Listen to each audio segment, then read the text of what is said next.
Welcome to the Darby Current Event News Podcast. I'm Andrea with the PAO. This is Kiara, Kiara? and Hi, we're joined. I'm Phil Belnavis, the Engineering Officer for Camp Darby. And today we're talking about all kinds of interesting things. So let's dive into it.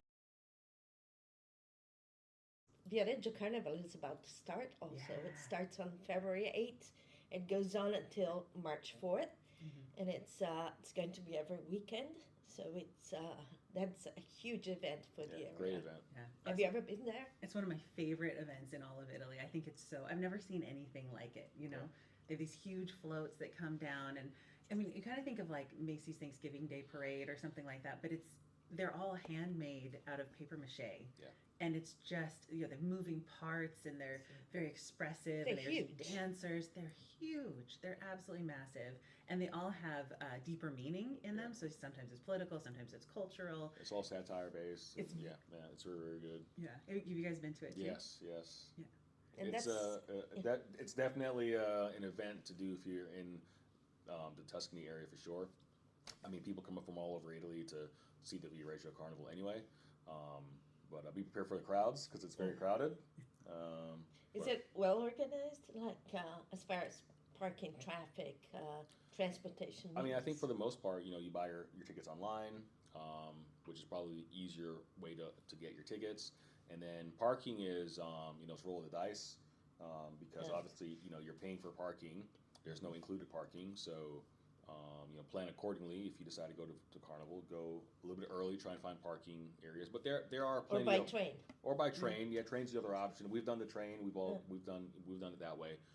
But I have seen people who've gone up there and parked. And there's lots of blue parking.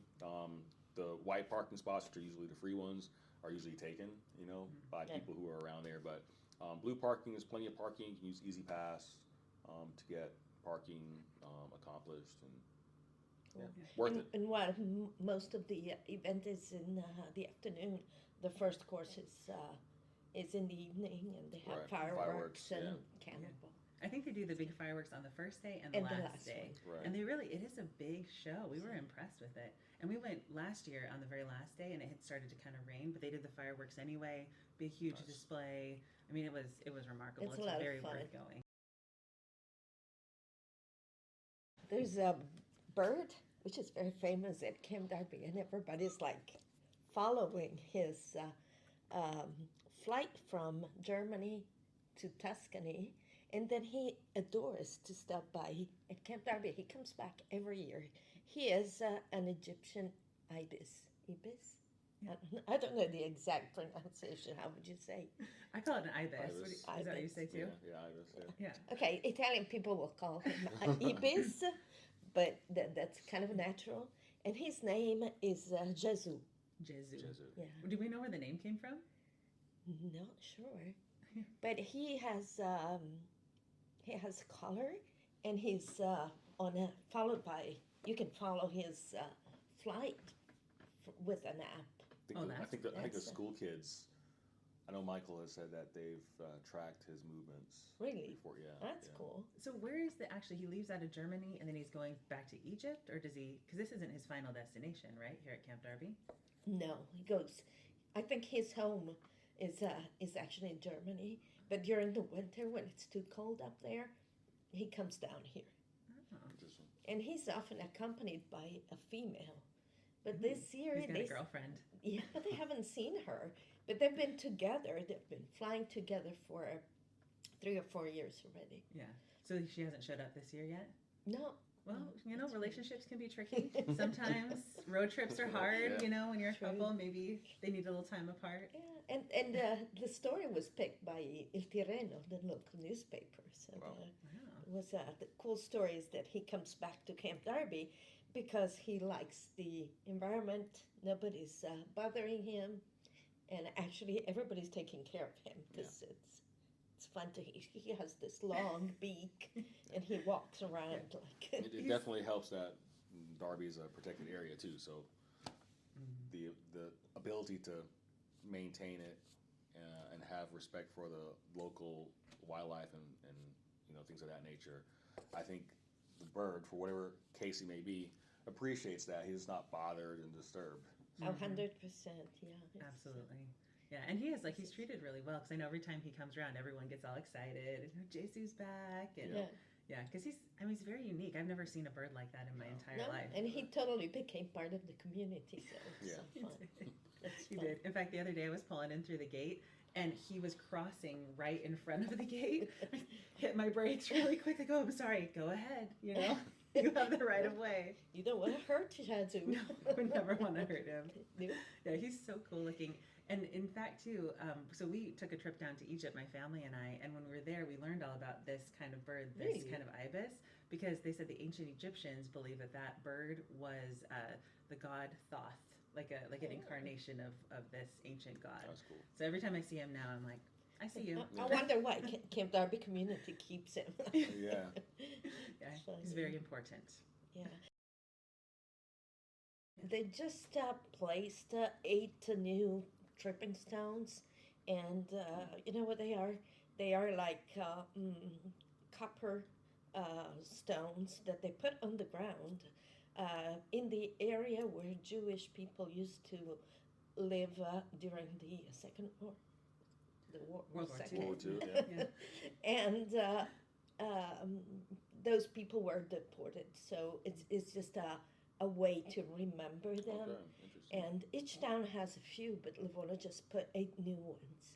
So Wow. it's kind of interesting to walk around and see where these people were living before deportation. And it's we're close to the Day of Remembrance, so it's always a great, event, that historical event that we have the responsibility to pass to the youth, I would Yeah. say. So they must still be actively researching where families lived if they're still placing new stones. But in Livorno, there's a very strong Jewish community. There's the synagogue, and so yeah, they do researches all the time. Yeah, that's amazing. That's cool. It's one of those things living here in Italy, there's so many incredible things to see and do, and you forget that it has this depth of history that happened here. So close, you meet people that had grandparents who were involved in World War II, or even at the train station, they have a separate kind of display with a plaque over to the side That's it. talking about the history that train station played in World War II. So I think it's important to use this time while we're here to learn about it and take those lessons home, Mhm. Yeah, absolutely. Yeah. Yeah, especially for the young kids. I think everything becomes more realistic if you can See See it, it. touch it. Yeah. because they're doing construction work Oh, yeah. Mhm. in Livorno. And so the exit from the bypass, the south exit in Montenegro is closed, and it's going to be closed for 10 days. But also there's a bridge in Stagno, which is going to be closed for 2 years. Jeez. And that is what is causing long lines on the bypass. But I heard that there's construction in Pisa too. Yeah, that's correct. Yeah, over in Madonna dell'Acqua, Mhm. at the new roundabout that they're building over there, it's pretty much blocked off for traffic, so people have to redirect through Pisa, and of course you have to adjust your schedule based on that impact to traffic. So this morning in particular, Yeah.